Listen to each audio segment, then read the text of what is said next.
এক গ্রুপ খায়া গেছে, আর এক গ্রুপ খাওয়ার লেগে হুমড়ি খায়া পড়তেছে, ঠিক না বলে? ডাকাতি, চুরি, চিন্তায়, রাজনীতি, সুদ, ঘুষ, হারাম যত আছে কুত্তা শিয়ালের মতো খায়া যাচ্ছে খালি, ঠিক না বলে? যেরকম যা পায় তাই খায় না কুকুরের মতো, ঠিক না বলেন? আইতে ওগলা নাই সব, ঠিক না বলেন? এই পার্টি আছে না নাই? এই যে খাওয়ার লাগে আবার দৌড়াদৌড়ি শুরু করছে, ঠিক না? যুবকরা চিন্তা করছে আমরা স্বাধীন করলাম, আমরা ইয়াং তরুণ যুবক, আমরা দেশটাকে সুন্দর বানাতে চাই, এরা খাওয়ার লেগে ধান্দায় আছে, ঠিক না বলেন? হ্যাঁ, বৈষম্য ছাত্ররা যদি ওরা ঘুষ খাইতো, ওরা বিশাল বিশাল বিল্ডিং হয়ে যেত, হয়তো না? কোটি কোটি টাকার মালিক হতো না? যেরকম বস্তা বস্তা টাকা নিয়ে তাদের প্রস্তাব করছে, কিন্তু প্রস্তাব গ্রহণ করছে নাকি মিয়া? করে নাই। কিন্তু এরা পাচ্ছে না, খাওয়ার লেগে ধান্দায় আছে, ঠিক না বলে? অদুস্থ, তাই সতর্ক হয়ে যাও, সামনে খেলা আছে, আছে না নাই? চূড়ান্ত খেলা যুবকদের খেলতে হবে। শুধু খেলাটা এখানেই নয়, ন্যায় নীতির ভিত্তিতে খেলতে হবে, যেটার মাধ্যমে ইসলাম শান্তিতে থাকবে, সমাজ ভালো থাকবে, রাষ্ট্র ভালো থাকবে, এবং সুন্দর কোরআনের প্রতিবেশ, সুন্দর পরিবেশ তৈরি হয়, ঠিক না বলে? একমাত্র কোরআনের শাসন ছাড়া অন্য কিছু হবে, যেরকম অন্য কিছু দিয়ে শাসন চালাইলে কখনো চলবে না। একমাত্র কোরআনের শাসন দ্বারায় জমিনটা চালাইলে জমিনকে ভালো রাখবে কে? কে রাখবে? কে? আল্লাহ ভালো রাখবে যদি তুমি কোরআন দিয়ে চালাও জমিনটা, ঠিক না বলো? এই জন্য সকলেই আমাদেরকে এক হওয়া লাগবে, ঠিক না বলেন? বহু দেখছি, ঠিক না বলে? 54 বছর ধরে কম দেখি নাই, ঠিক না বলে? দেখা শেষ, এখন কোরআনের বাংলাদেশ, সুবহানাল্লাহ কর। হ্যাঁ, আমরা চাই কি চাই না? যুবক, চাই কি চাই না কোরআনের বাংলাদেশ? হ্যাঁ, কোরআনের বাংলাদেশ চাই, ন্যায় ভিত্তিতে সুন্দর সমাজ চাই, ঠিক না বলেন? যুবক রে, ওই ছোট্ট তরুণ যুবক হুজুরকে ডাক দিয়ে বলছে, হুজুরকে কি বলেন? আল্লাহ খাওয়ায়, এটা আমি মানি না। আছে না কিছু ছাত্র? হ্যাঁ, কিছু বেকাতারা ছাত্র আছে, বলে বেটারে রাগ করো না, আল্লাহ তোমারে খাওয়ায়, কোনা এটা আমি মানবো না। রাগ করে ক্লাস থেকে চলে গেছে, বের হয়ে গেছে, বাড়িতে যায় খাবার টাবার বন্ধ। মা ডাকতেছে, বাবারে সকালবেলায় মক্তবা গেছ, কোরআনটা পড়লা ভালো, তোমার মনটা খারাপ হলো কেন? হুজুরকে তোমাকে মারছে নাকি? কয় না, মারে নাই। কয় তাহলে কি করেছে? বলে হুজুর যা বলছে এটা আমি মানতে পারবো না। বলে কি বলছে সেটা তুমি বলো, প্রয়োজনে হুজুরের কাছে যাব। বলে হুজুর বলেছে আল্লাহ নাকি খাওয়ায়, কিন্তু প্রতিদিন সকালবেলায় তুমি আমারে খাওয়াও, আবার মাদ্রাসা থেকে আসলে তুমি আদর করে আমাকে খাওয়া। হুজুর মিথ্যা কথা বলে, হুজুরের কাছে আর পড়বো না। নাউজুবিল্লাহ, হুজুরের কাছে আর পড়বো না, কোরআন পড়ে লাভ কি? মিথ্যা কথা বলে। নাউজুবিল্লাহ। ছোট্ট মানুষ বোঝে না, মা আমাদের হাত বুলে বলছে, বাবা সোনারে লক্ষ্মী, হুজুরি ঠিক বলেছে। মা গো, তুমিও তো মিথ্যা বলা শুরু করলা। তুমি যদি মিথ্যা বলো হুজুরের সায় দাও, তাহলে তোমার কথাও মানবো না, বাড়ির থেকে বের হয়ে যাব। আল্লাহ কেমনে খাওয়াই তাই আমি দেখতে চাই। আল্লাহু আকবার কর। ছোট্ট মানুষ, 9-10 বছরের ছেলে, এই ছেলে যদি পালিয়ে যায় মাকে মেনে নেবে? মা জোর করে ধরেছে, মার হাত ঝ্যাংটা দিয়ে ছেড়ে দিয়ে পালিয়ে যায়, মাঠকে মাঠ পাড়িয়ে দিয়ে যাচ্ছে। লোকজন লাগাইছে, চিন্তা করছে ছেলের যখন মেজাজ ঠিক হবে আবার ঘুরে আসবে, খিদা লাগলে আর থাকতে পারবে না, বাড়িতেই রিটার্ন আসবে, ঠিক না বলেন? দিল যখন বাড়িয়ে যায়, আল্লাহর উপর রাগ করে, হুজুরের উপর রাগ করে, আল্লাহ আমাকে কেমনে করে খাওয়ায়। এইদিকে মা জননী চাতকের মতো রাস্তার দিকে চেয়ে থাকে, হায় রে আমার সন্তান কোথায় গেল? সকল মানুষকে দিয়ে তালাশ করে কোনো সন্তানকে খুঁজে পাওয়া যায় না।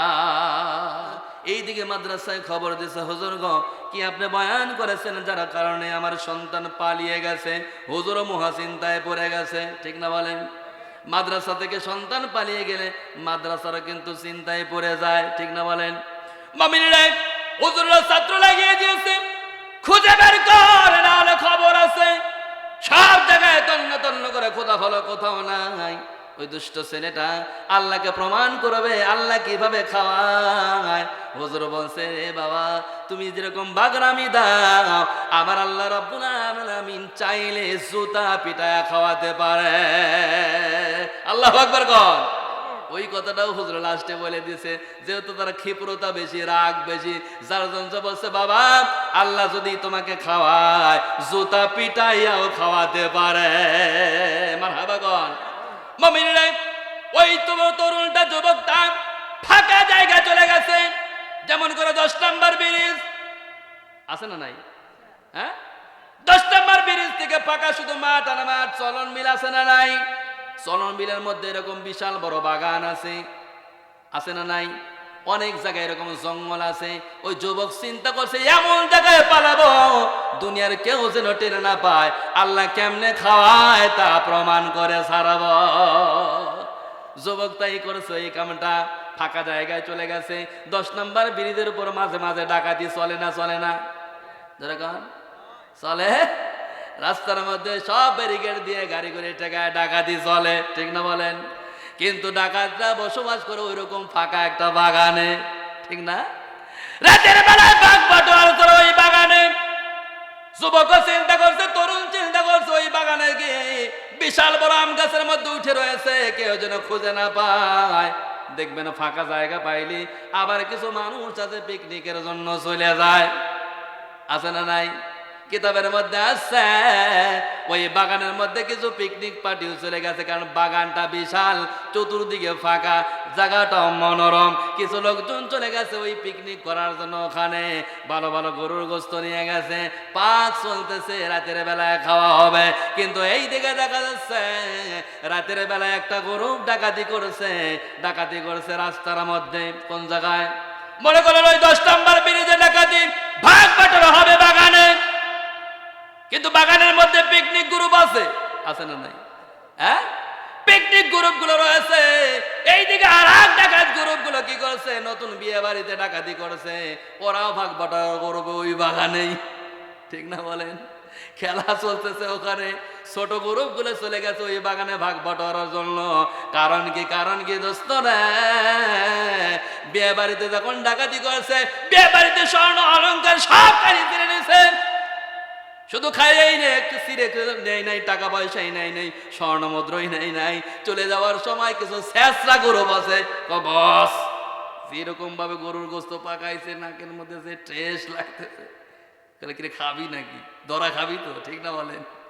হ্যাঁ, ধরা খাবো না, গোস্ত মাথায় করে বিরিয়ানি সহ নিয়ে যাবো, মাথায় খাবো। বলে তাহলে শেষরা বিরিয়ানি নিয়েছে মাথায় নিয়ে গেছে ওই বাগানে। এইদিকে ডাকাতি করছে বড় গ্রুপগুলো, রাস্তায় ব্যারিকেড দিয়ে সমস্ত গাড়ি ঘুরে টাকা, কোটি কোটি টাকা মারি নিয়ে ভাগ বটারা ওই বাগানে।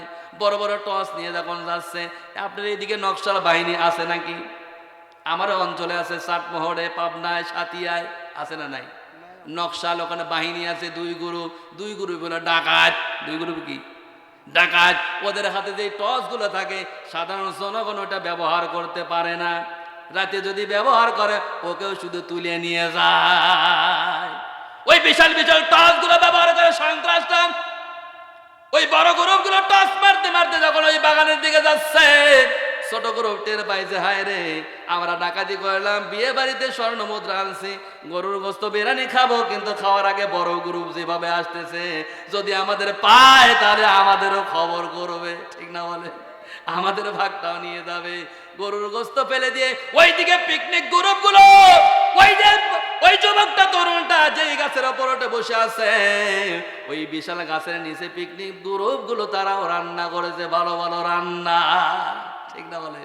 কিন্তু যখনই দেখছে ডাকাত গ্রুপ গুলো ঢুকতেছে, পিকনিক গ্রুপ কি আর থাকবে নাকি?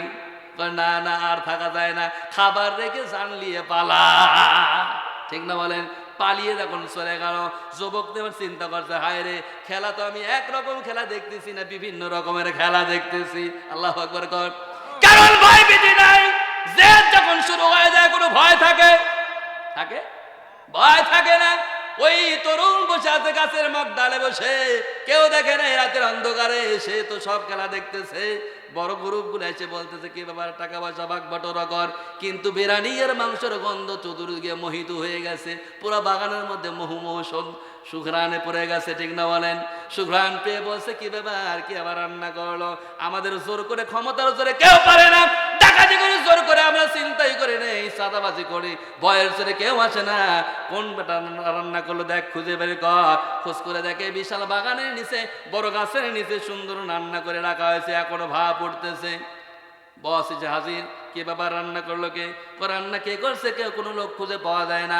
পুরা বাগানের মধ্যে চক করে দেওয়া হয়েছে সকলকে, কোনো কাউকে খুঁজে পাওয়া যায় না। বলো খুঁজে পাওয়া যায় না মানে কি? মানুষে আমাদের ভয় পায়, আমাদের মারতে পারে না, ডাইরেক্ট অ্যাটাকে আসতে পারে না। মনে হয় নতুন কৌশল বের করছে, এই গোস্তার বিরানির মধ্যে বিষ পাকায়া রাখছে। আল্লাহু আকবার কর। লোক তো অবশ্যই থাকা লাগবে। রান্না তো মানুষ ছাড়া অন্য জিন ভূত করে নাই, করছে নাকি? না না না, কোনো জিন ভূত করে নাই, মানুষই করছে রান্না। খুঁজে বের কর। খুঁজতে খুঁজতে কোনো জায়গায় পাওয়া যায় না, কোনো গাছের মধ্যে কোনো মানুষ নাই। এবার বস দাঁড়ায় আছে ওই বড় গাছের নিচে। বলে কি ব্যাপার, কোনো লোক নাই? বলে কোনো লোক নাই। বলে বস, লোক না থাকলে তো সমস্যা, খায় নেই। না, খাওয়া যাবে না, লোক অবশ্যই আছে। বলে সব গাছ দেখা শেষ? হ্যাঁ দেখা শেষ, শুধু এটা বাকি। আল্লাহু আকবার। টস মেরে দেখা গেল মগ ডালে ছোট্ট একটা যুবক বসে আছে, মারহাবা খান। ওই দেখ বসে আছে খেলা দেখার লাগে। আমরা খায়া খায়া বিষ খায়া মরবো, আর তামাশাটা দেখার লাগে ওখানে বসে রাখছে। দেখছো? তার ওরে তাড়াতাড়ি না, নামা যাবে না। ও তো হচ্ছে আর এক ধান্দা, এরা তো আর এক ধান্দা, ঠিক না বলেন? দুজনের ধান্দাকে এক না অন্যরকম, ভিন্ন রকম ধান্দা। ওর ধান্দা আল্লাহর সাথে, আর এদের ধান্দা চিন্তা করছে আমাদের মারি ফেলার জন্য ব্যবস্থা করছে, ঠিক না বলেন? হ্যাঁ, দুজনের ধান্দা দুই রকম। নামে না, কোনোভাবেই নামে না। বলে জোরে করে নামা, নাহলে পিটা উপর থেকেই নামা। পিটায় নামাইছে। কি ব্যাপার, খা আগে। তুই যদি মরিস তাহলে আমরা খাবো না, আর তুই যদি না মরিস তাহলে আমরা সকলে মিলে খাবো। আল্লাহু আকবার। কি আল্লাহ খাওয়াতে পারে কি পারে না? হ্যাঁ, ও কোনোভাবেই খায় না, কারণ জেদ তো আলাদা। আর বলতেওছে না, খাইস না, কে খেয়েছে? বিষ মাখাইছিস তুই তো, বোঝা যাচ্ছে। না বস, আমি তো বিষ মাখাই না, আমি খাবো না। কাল কেন খাবি না? বলে আমি জেদ লাগাইছি, কোনো খাবার খাবো না। কাল কোনো কথা শোনা যাবে না। আর মুখ দুই দিকে ধর, দুইটা বাঁশ দিয়ে দুই মুখে ধর, জুতা পিটা। পিটা পিটা খাওয়াচ্ছে মুখে তুলে। তখন ফস করে হাসি দিয়ে বলছে, বস ডাকাত, আসলে সত্যই আল্লাহ যদি খাওয়ায়, জুতা পিটায় খাওয়ায়। আল্লাহু আকবার কন। বলে ব্যাপারটা কি, তোর তো সুর অন্যরকম মনে হয়। তোর আবার অন্য সুর? কোন সুর? বলো হুজুর গো, বস আমার সুর ভিন্ন রকম, আমি একটা মাদ্রাসার ছাত্র। মাদ্রাসার ছাত্র, এখানে কি করিস? বলে আমার হুজুর আজকে নসিহত করছে আল্লাহ নাকি খাওয়ায়। আল্লাহ আল্লাহ জোরে কর না, কে খাওয়ায়? সবাই বলেন কে খাওয়ায়? তাহলে সুদ ঘুষ খাবেন? হ্যাঁ, একটা সিংহ একেবারে কমে হলে মানে এক ওয়াক্ত খাইতে কমপক্ষে 10 থেকে 12 কেজি গোস্ত লাগে। কয় কেজি? 10 থেকে। কে দেয়? হ্যাঁ, কয়টা হরিণের খামার আছে? বাঘের আছে? আছে আছে। একটা সুস্থ একটা হাতি কমপক্ষে 3 টন খাবার খায় সারাদিনে। কয় টন? কয়টা কলা গাছ লাগাইছে? হ্যাঁ, খাওয়ায় কে? হ্যাঁ, একটা তিমি মাছ কমপক্ষে 10 টন খাবার খায়। কয় টন? কি খায়? মাছ খায়। কে খাওয়ায়? হ্যাঁ, ও কি কোনো পুকুরে চাষ করছে? তে আপনারা খান কে? হ্যাঁ, এত খাবার যদি আল্লাহ দিতে পারে, আর তুমি এক প্লেট খাবার খাও, সুদ খায়া, ঘুষ খায়া, জিনা, ব্যভিচারী, অত্যাচারী, দুর্নীতি, এতিমের মাল, ঘুষের মাল, ফকিরের মাল পর্যন্ত খায়, ঠিক না বলেন? ত্রাণ দিতে গরিব মানুষের 10 কেজি খালে ওখানে 2 কেজি মারিয়ে দেয়। কত চোর, ঠিক না বলেন? এটা বড় চোর, ঠিক না বলেন? তাহলে আল্লাহ যদি এত বড় পানিকে, এত জিনিসকে আল্লাহ তাহলে খাওয়ায়, আর তোমাকে খাওয়াতে পারে না? এ ভাই, পারে কে পারে না? পারে। আল্লাহ রাব্বুল আলামিন বলছে এই রিজিকের ফয়সালা হয় নামাজ দিয়ে। কি দিয়ে? জোরে ভাই, কি দিয়ে? নামাজ। বান্দা যখন নামাজ পড়ে 5টা পুরস্কারের মধ্যে প্রথম পুরস্কার হলো আমার আল্লাহ রাব্বুল আলামিন রিজিকের সকল ফয়সালা করে দেয়। সুবহানাল্লাহ। বাদশা সুলাইমানের কথা মনে আছে? মনে আছে? কয় লোকমা? হুদ পানিটা খায় হলো 2 লোকমা। কয় লোকমা? ওই কথা বলতে বলতে তোমাদের খাওয়ার ব্যাপারটা তালিম করতে গিয়ে এই আব্দুল পর্যন্ত আইছে, ঠিক না বলেন? হ্যাঁ হ্যাঁ, বাদশা সুলাইমান তার কাছে যাওয়ার আগে আল্লাহকে বলছে, আল্লাহ সকালবেলা আমি খাবো না, ওই সুলাইমানের দরবারে যাই খাবো। সুবহানাল্লাহ।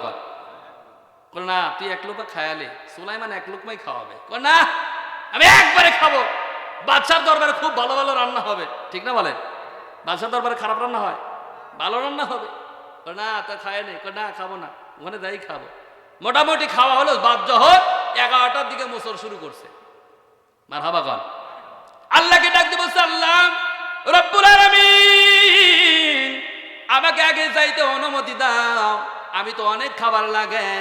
সুলাইমানের দরবারে না জানি কত খাবার আছে, আমার তো মনে হয় পেট ভরবে না। মারহাবা কন। দেখবেন যারা বেশি খায় সারাদিন পরে যদি অল্প খাবার দেয় ওর রাগ সেইতে আরো বেশি হয়ে যায়। ঠিক না?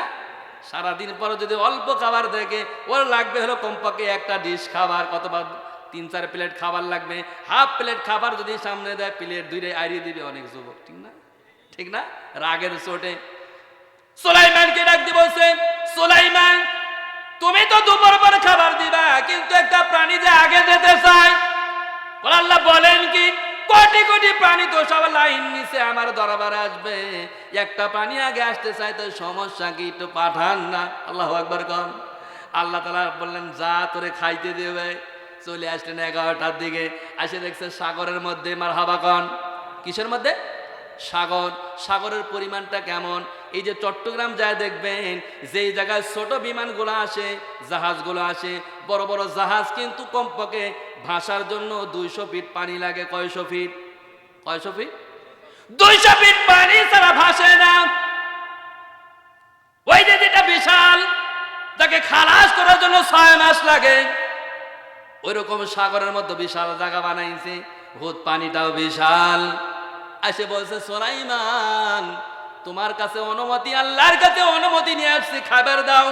বলো তুমি একা আসি আমাকে অত্যাচার শুরু করছো, কোটি কোটি প্রাণী আসবে, সকলেই আসবে, তোমার একা খাবার লাগবে। বাবুরচি আছে খাইতে দেবে, ওখানে থাকো। বাবুরচি লাগাই দিচ্ছে, ঢাকি ভরে খাবার দে। আল্লাহু আকবার কর। 10-12 জন লাগে ঢাকি দিয়ে খাবার দিচ্ছে সাগরে। মারহাবা কর। কি দিয়ে দিচ্ছে? ঢাকি দিয়ে। কি দিয়ে? 10-12 জন লাগে ঢাকি করে পানিতে মারতেছে খাবার গুলো। বলছে সুলাইমান তোমার বাবুরচিরা, তোমার খাতকরা যারা খাওয়াবে তারা কিন্তু আমাকে সন্তুষ্টমূলক খাবার দিচ্ছে না, বেশি করে কর্মচারী লাগাও। মারহাবা কন। কয় কি বেটা 10-12 জন খাবার দিচ্ছে তা বলে ওর হচ্ছে না, একটু বেশি করে লাগতো দেখি। 100-200 যখন লাগা শুরু করছে কানলারা কয় হবে না। মারহাবা কন। কিরে কেমন খাওয়া খাবে? আল্লাহু আকবার কন। সুলাইমান বলছে মাথা মেজাজ ঠিক নাই, কোটি কোটি মাখলুকাত আসবে, সকল প্রাণীগুলো আসবে, তুমি একা এসে আমাকে অত্যাচার করো কেন? বলো সুলাইমান বুঝি না, তুমি এখানে দাঁড়ায় থাকো আর তোমার বাবুরচিরা বেশি করে খাবার দিকে, আমার তো পেট ভরবে না, আমি খাবো কি? আল্লাহু আকবার কন। সুলাইমান বেশি করে লোক লাগানোর পরে তবু খাবার যেহেতু সন্তুষ্ট হয় না, আল্লাহকে ডাক দিয়ে বলছে আল্লাহ তোমার এক মাখলুকাত এসে আমাকে অত্যাচার শুরু করে দিল, আমি কেমনে করে খাবার দেই? মারহাবা কন। সুলাইমানকে ডাক দিয়ে বলছে সুলাইমান রে তুমি 100 বছরে যত রান্না করেছ এই সকল রান্নাগুলো এই হুদ পানিটার একারই লাগবে। আল্লাহু আকবার কন। তোমার যত বাবুরচি সকলে মিলে দিতে পারবে না, এই হুদ পানিটাকে খাওয়ানোর জন্য জিবরিল আমিন লাগবে। আল্লাহু আকবার কন। কাকে লাগবে? জিবরিল আমিনকে লাগবে। আল্লাহ বলেন কি? চোখ বড় হয়ে গেছে, সর্বনাশ, আমি 100 বছর রান্না করছি, এত প্রাণী আসবে, আমি তো অপমান হয়ে যাব। ঠিক না বলে? অপমান হবে না? বলে অপমান হয়ে যাবে, আল্লাহ আমাকে মাফ করে দাও। সিজদায় পরে বলছে আল্লাহ বুঝি না কেমনে করে তোমার এই পানিটা খাবে, আমি বুঝি না। বলে একটু দাঁড়াও। জিবরিল আমিন হাজির হয়ে গেল। 100 বছরের যত খাবার ছিল একটা পোটলার মধ্যে বানাইয়া হুদ পানিটারে বলছে একটু লম্বা করে হা কর না, খাবারটা দিয়ে দেই। লম্বা করে হা করছে। খিদা যদি বেশি হয় দেখবেন লোকমা একটু বড় বড় চলে। ঠিক না বলে? লোকমা ছোট চলে না বড় চলে? বড় করেছে। জিবরিল আমিন সমস্ত খাবারগুলো পুটলা বানায় মুখের মধ্যে ঠেলে দিয়েছে। সুবহানাল্লাহ। গেলেছে, শুধু গিলে ফেলছে। সুলাইমান তখন চিন্তা করলো সর্বনাশ, মুখের মধ্যে খাবার বেশি হলে কমপক্ষে একটু চাবন টাওয়ান দেয়। ঠিক না বলেন? চাবন দেয় না, কিন্তু কম খাবার দিলে গিলেই খাওয়া যায়। ঠিক না বলে? তো এই প্রাণীটা 100 বছরের খাবার একবারে গিলে খেয়ে ফেললো। সুবহানাল্লাহ। অদস্ত তাহলে খাবারের রিজিক দুনিয়ার মধ্যে কেউ দিতে পারবে? পারবে? কলার জায়গায় বলে তোমাকে আমি খাওয়াই, সংসার আমি চালাই, নিয়ে তুমি চালাতে পারো না। কে চালায়? কে চালায়? কে চালায়? আল্লাহ চালায়। তুমি এক লুকমা খাওয়ার 2 লুকমা খাওয়ায়, খাওয়ায় কে? ওমা মিন দাব্বাতুন ফিল আরদি ইল্লা আলাল্লাহি রিজকুহা। আল্লাহ রাব্বুল আলামিন বলছে রিজিকের ফয়সালা কেবলমাত্র আমার হাতে, আমি আল্লাহ নিজে হাতে খাওয়াই। সুবহানাল্লাহ।